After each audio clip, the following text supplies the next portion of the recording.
everyone. It's wonderful to see so many folks on this short informational session on DEQ's new permit keys. As Kevin said, my name is Megan Mayfield. Hopefully all of you have been to our webpage to see the new permit keys that we rolled out for each of our permitting programs.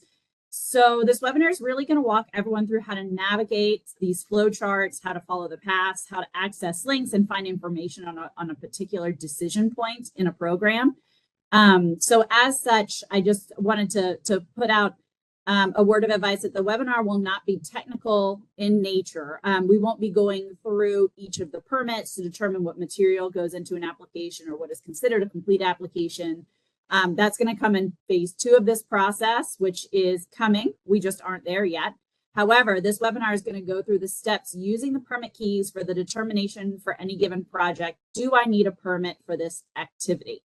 So it's truly what the criteria is for needing a permit are, what those key decision points are. And we're just going to be using one program today to move through the example of this process. So again, all of these permit keys for every one of our programs are available and showcased on the homepage of DEQ's website. We'll also provide you a link when we get in there and I throw it over to Christoph. But if you go to our webpage, which is simply deq.virginia.gov, you can't miss it. It's a scrolling notification on the homepage, and it's the first one on there. So without further ado, I am going to throw this over to Christoph to get us started and rolling on that. And we will be monitoring the Q&A for any questions that you have during the process. Well, thanks, Megan, and good morning, everyone. And again, thanks for joining us to take a look at DEQ's new permit key. Again, I'm Christoph Kwasny. I'm a business analyst with DEQ's operations. Today, I will be providing an overview into the permit key in terms of goals and outcomes and what comes next. And then I'm going to turn it over to Kevin for that deeper dive into an example permit key for renewable energy. And then, as Kevin pointed out, we'll definitely make sure we leave plenty of time for questions. So what was the goal? The goal of this effort was to create a resource that assists potential applicants in determining what approvals may be required from DEQ for a given activity. In addition, the document will also serve as a new training resource. The principal outcomes was a resource for both the regulated public as well as DEQ, and one that was easy to use in terms of access, document navigation, and determining final decisions. The final product took a simple index document layout that guides users to applicable decision-making workflows with linked supporting information to assist in determining key decision points. The document's directory approach was designed for easy navigation. It's in an accessible PDF format, and it's also printable for hard copy use. So just to provide a brief look into the development process behind the document, it was really a DEQ-wide effort to visualize DEQ's decision-making processes in determining what approvals an activity requires from the agency. So this effort to visualize, it took the form of a workflow in which a user will work through a guided process of sequential questions based on how those questions are answered to determine the next step in the decision-making process. In a lot of cases, these determination steps took the simple form of a yes/no, but certainly in some cases, you may have multiple complex outcomes, such as specific thresholds or other limit-based outcomes. And to assist users along the way, the pertinent documentation was linked at these determination steps, and these links consist of regulatory definitions or applicable regulatory sections or other helpful web-based documentation or websites, as well as key DEQ contact points. These decision-making workflows were then all bundled into a unified and indexed document that allowed for easy navigation between workflows.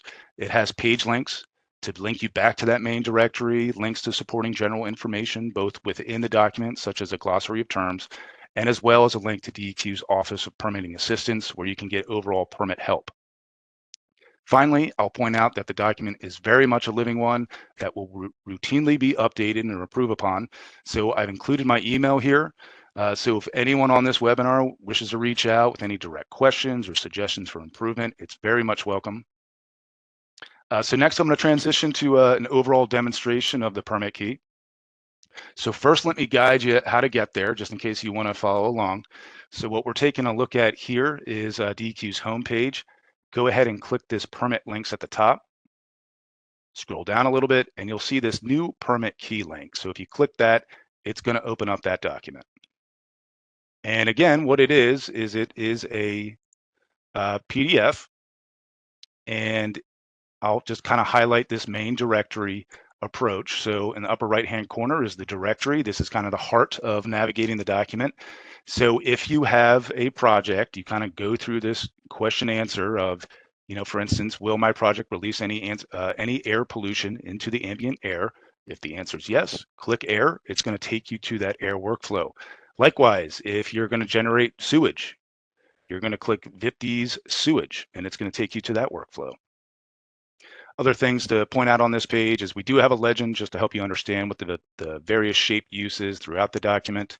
I'll also note that anytime you see this little link image, it tells you that that particular shape, if you click on it, that's where it's going to take you to that ancillary supporting information to help you either make a decision, or if it's an endpoint, one of these green ovals, take you to the next step in the process, right? Starting that approval process. We also have some internal links and acronyms and terms used in this document. So you click on that, it's going to take you to that part of the document. And then if you click on this permitting ombudsman's contact, it's going to take you to that location where you can get general permit assistance. So let's go ahead and take a look at one, and I'm going to show you groundwater withdrawal. And just because it's kind of a simplistic one, so it's a good way just to look at overall functionality of the document. So again, you just click it. It's going to take you there. Let me go ahead and zoom in here. And so our starting point is going to be this gray circle. And again, it's that sequential workflow. So you're working through each one of these, answering these questions. And based on the answer to that question, it's going to take you to the next location of the process. So for instance, one or more of your wells located in a groundwater management area. If it's no groundwater withdrawal permit required. So that kind of ends the process. But if it's yes, you're going to continue to work through that workflow process. So I'll also note this is one of those decision points that has that link icon. So it's telling you there's supporting information there to help you. So go ahead and click it. Just as an example, it's going to open up the administrative code with regards to the declaration of groundwater management area. So it's outlining what localities encompass those groundwater management areas. So again, it's there to help you answer these questions and work through this workflow process. Another example of that, withdrawal activity is excluded. So if you click on that one, it is going to open up the exclusions that are applicable to groundwater withdrawal. So if you meet these exclusions, going back to the permit key, it's a yes, no groundwater withdrawal permit required. If it's a no, you're going to continue on through the process.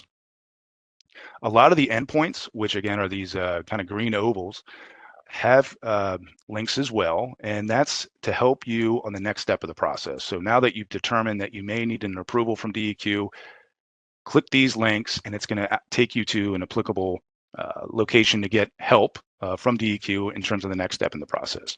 One example of this would be the technical evaluation of proposed groundwater withdrawal required. So if I click this one, it's going to open up the administrative code that walks you through the informational requirements and steps in terms of starting that technical evaluation process. So let's transition back, and I'll also point out one of the functionalities this document has is this back to directory. It's on every page, lower left-hand corner. If you click it, it's going to take you back to the directory page.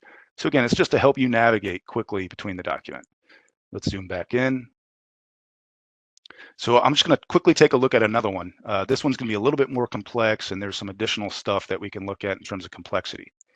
So potential water bodies or wetlands on site. So Virginia Water Protection, we're going to click that one. Let's zoom in again. And again, same basic layout, same shape, same approach in terms of that guided workflow experience, very sequential. But as you can see, it's a fair bit more complex. There's a lot more decision steps. There's a lot more endpoints. Some of the outcomes of a decision step are a little bit more complex in terms of just not simple yes, no's in some cases.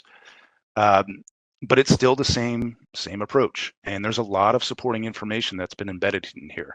So anytime you see one of these diamonds that have one of these link icons, again, it's telling you, you click that shape and there's going to be supporting information there to help you make that decision. I'll also highlight with this one, and some of the other workflows kind of leverage this as well, is we just drop the text box, and this is really applicable to that VWP WP1 general permit because it's a very unique permit type that has different mitigation requirements and different impact thresholds in comparison to the other general permit types. So we really just wanted to highlight that particular general permit type so that people understand there's a difference if you want to pursue that one in comparison to the other general permit types. So again, some of the other workflows use this same approach. So I'm going to transition back to the presentation here and quickly just kind of go through what's next here. So short term, as stated earlier, this is very much a living document. We will continue to maintain, update, and improve. Please reach out if you know anything that you think would be a good idea for improving the document. We're very much open to ideas. We have also developed a grant and loan key. We'll be posting this on our website shortly. Follows the same model as the permit key in that it takes a directory organized decision workflow setup. And what we're trying to do is help users determine what funding sources may exist for their project. So stay tuned. That's going to be posting shortly. And finally, in the short term, we will be creating a series of training videos on how to use individual permit keys that really break down some of the more complex keys and associated decision-making steps. Longer term, we want to take all this work in terms of our defined decision-making processes for activity-based approvals and all the associated information that goes into making those decisions and have it available in an even more fluid and user-friendly format. So what that means and what we're kind of envisioning here is some sort of IT solution like a chatbot assist feature in which a user can ask questions, get high quality responses to include assistance in determining approval needs, much like what the permit key currently does. We don't have a firm time frame on this, but we have definitely engaged with different vendors in terms of figuring out a solution that's going to deliver on this type of functionality.